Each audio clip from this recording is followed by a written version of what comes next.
Hi friends, Hindi recorded channel में आप सभी का स्वागत है। दोस्तों, अपने इस चैनल के माध्यम से मेरी कोशिश रहती है कि हिंदी भाषा के अधिक से अधिक विषयों की जानकारी आप तक पहुंचा सकूं।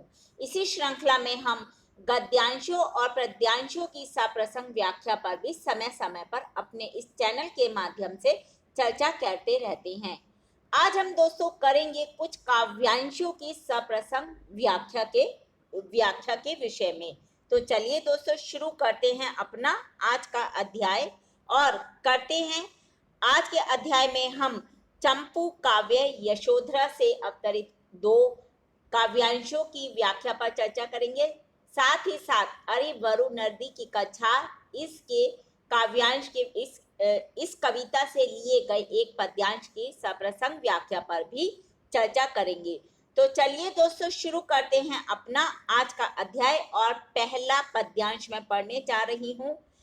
मैं अबला पर वे तो विश्रुत वीर बलि थे मेरे, मैं इंद्रियासक्ति पर वे कब थे विषयों के चेरे। अमी मेरे अहर्णी भाव क्या विषय मात्रा थे तेरे, है नारित्व मुक्ति में भी तो अहो विरक्ति विहारी। आर्यपुत्र दे चुके परीक्षा अब है मेरी बारी। दोस्तों, ये हमने अपना पद्यांश या काव्यांश जाना। अब हम इसके प्रसंग के बारे में जानते हैं। जो ये पंक्तियां हैं ये कवि मैथिली शरण गुप्त द्वारा रचित हैं और ये उनके चंपू काव्य यशोधरा से ली गई हैं। दोस्तों, हमें प्रसंग में लिखना होता है कि इसमें कवि कहना क्या चाहता है। तो अब हम जानते हैं इन पंक्तियों में कवि क्या कह रहे हैं। इसमें कवि ने यशोधरा के पूर्व स्मृतियों से जुड़ी हुई विरक्ति भावना को व्यक्त किया है। वह अपने पति के उपेक्षा भाव से खिन्न होकर अपनी भावनाओं को व्यक्त कर रही है। वह विरह के दिन काट रही है। इस संदर्भ में वह स्मरण कर रही है। वह गौतम बुद्ध को उपालंब दे रही है, उनके दोष उनका अपराध बता रही है। दोस्तों, गौतम बुद्ध अपना घर छोड़कर चले गए थे क्योंकि उन्हें लगता था कि यह संसार दुखों से भरा हुआ है और मुझे सुख की तलाश करनी है। और अपने पीछे से अपनी पत्नी यशोधरा को अकेला छोड़ दिया था। अब वह विरह में है, अपने पति से अलग होकर अकेली रह रही है। तो वह अपने पति को बोल रही है, क्या बोलती है इसकी व्याख्या हम करते हैं। भले ही मैं एक निस्सहाय स्त्री थी, किंतु जहां तक मेरे आर्यपुत्र का प्रश्न है, आर्यपुत्र यानी कि गौतम, वे तो असंदिग्ध रूप से विश्व विख्यात पराक्रमी थे। मेरी भले ही इंद्रियों के प्रति आसक्ति रही हो, किंतु वे तो कभी भी विषयों के दास बनकर नहीं रहे थे। अर्थात गौतम बुद्ध कभी भी विषय वासना की ओर आकृष्ट नहीं हुए थे। एक आदर्श हिंदू नारी की भांति यशोधरा अपने अर्धांगिनी भाव को संबोधित करती हुई कहती है कि हे ए मेरे अर्धांगी भाव, क्या केवल विषय ही तेरे हिस्से में पड़े थे? अर्थात क्या मैं विषयों की चेरी थी? क्या मेरे भीतर पति के समान उदात्त भावनाएं नहीं थी? अब यशोधरा बहुत ज्यादा दुखी होती है और कहती है कि मेरे अंचल में ये जो अंगार आकर बिखर गए हैं, इनके लिए कौन उत्तरदायी है? यानी कि जो ये विरह वेदना है, इसके लिए कौन उत्तरदायी है? मुझे जो यह प्रियतम का वियोग सहना पड़ रहा है, इसके मूल में कौन है? ऐसा वो सोचती है। कहीं मेरी जो विषय वासनाएं हैं, यही तो नहीं है इसका मूल कारण। पुनः यशोधरा का स्वाभिमान जागता है और वह कहती है कि हे विरक्ति में अनुरक्ति रखने वाले आर्यपुत्र, भले ही आप नारी जगत का तिरस्कार करें, किंतु इससे आप अलग नहीं रह सकते। आप इसकी सर्वथा अवहेलना नहीं कर सकते, क्योंकि जिस मुक्ति की खोज में आप मुझे यहाँ छोड़कर गए हैं, उस मुक्ति में भी तो नारी भावना विद्यमान है। दोस्तों, यहाँ पर मुक्ति शब्द स्त्रीलिंग को दर्शाता है। तो दोस्तों, अब हमने इस पद्यांश की व्याख्या जानी। अब हम जानते हैं इसमें कवि लेखक विशेष रूप से क्या कहना चाहता है। दोस्तों, इसमें व्यंग्यात्मकता का कलात्मक रूप में प्रयोग किया है। चौथी पंक्ति में एक मुहावरे का प्रयोग है और साथ ही साथ इन पंक्तियों में गीत के लयात्मकता पाई जाती है। इसकी जो भाषा है वो खड़ी बोली है और तत्सम शब्दों का प्रयोग किया है। इन पंक्तियों में यशोधरा की मानसिक पीड़ा को कवि ने व्यक्त किया है। अब हम अपने दूसरे पद्यांश काव्यांश को पढ़ते हैं। रस एक मर ही नहीं अनेक विदित हैं। कछु स्वादु हेतु कुछ पथ्य हेतु समुचित है। भागो इंद्रियां जो भोग विधान विहित है। अपने का जीता जहां वहीं सब जीत है। निज कर्मा की ही कुशल सदैव मनाऊं। कह मुक्ति भला किस लिए तुझे मैं पाऊं। दोस्तों, जो ये पंक्तियां ये भी कवि मैथिली शरण गुप्त द्वारा चंपू काव्य यशोधरा से ली गई हैं। और इसमें यशोधरा कहती है कि व्यक्ति को समय के साथ अपना जीवन व्यतीत करना चाहिए और अपने सत्कर्म यानी कि अच्छे कर्म करते हुए जीना चाहिए। हमें मुक्ति की आकांक्षा नहीं करनी चाहिए। वह कहती है, अब हम इसमें व्याख्या जानेंगे दोस्तों। सिद्धार्थ दुखों का कारण कर्म मानते हैं और वे कर्मों से मुक्त हो जाना चाहते हैं। इसके विपरीत जो यशोधरा है वो दुखपूर्ण जगत और उसके बंधनों को स्वीकार कर जीवन का परिष्कार करना चाहती है। वह समझती है कि जीवन जीने के लिए पलायन के लिए नहीं है। जो व्यक्ति संसारिक कष्टों से पलायन करना चाहता है वह कायर है, यानी कि इस संसार के दुख सुख सहकर जीना नहीं चाहता, वह यशोधरा की नजरों में कायर व्यक्ति है।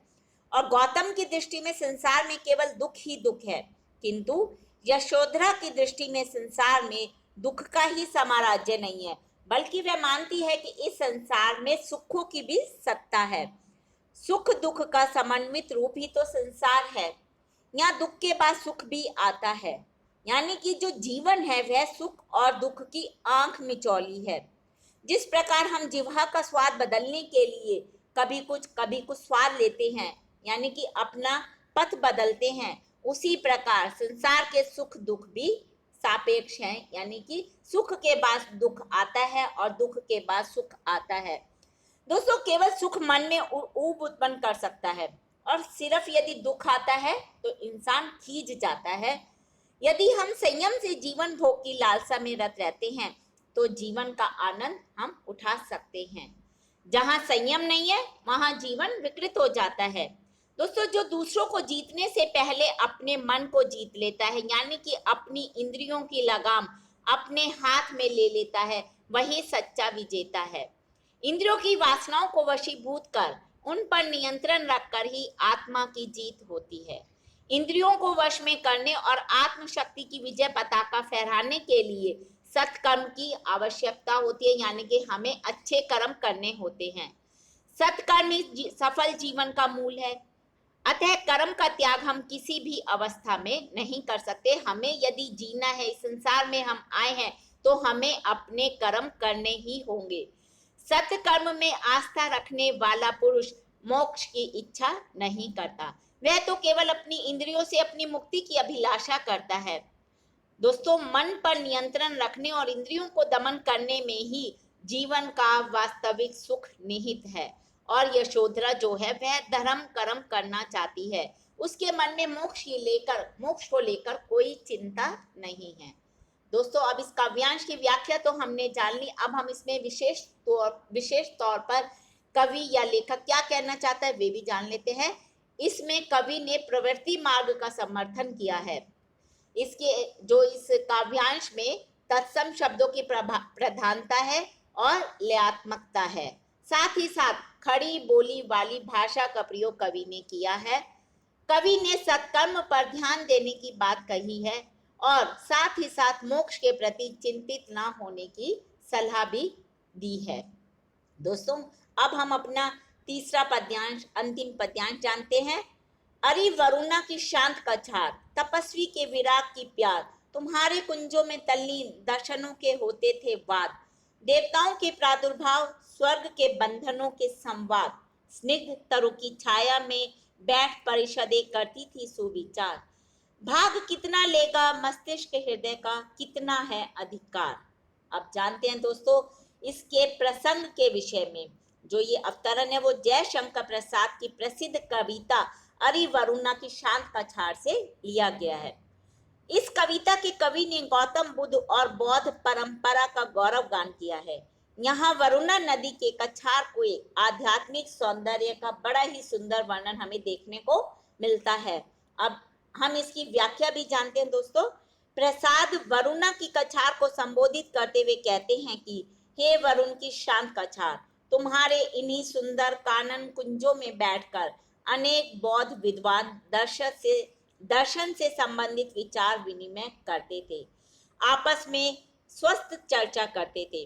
वे देवताओं की उत्पत्ति और काल्पनिक स्वर्ग से प्राप्त संवादों पर अपनी अपनी राय भी यहीं बैठकर रखते थे।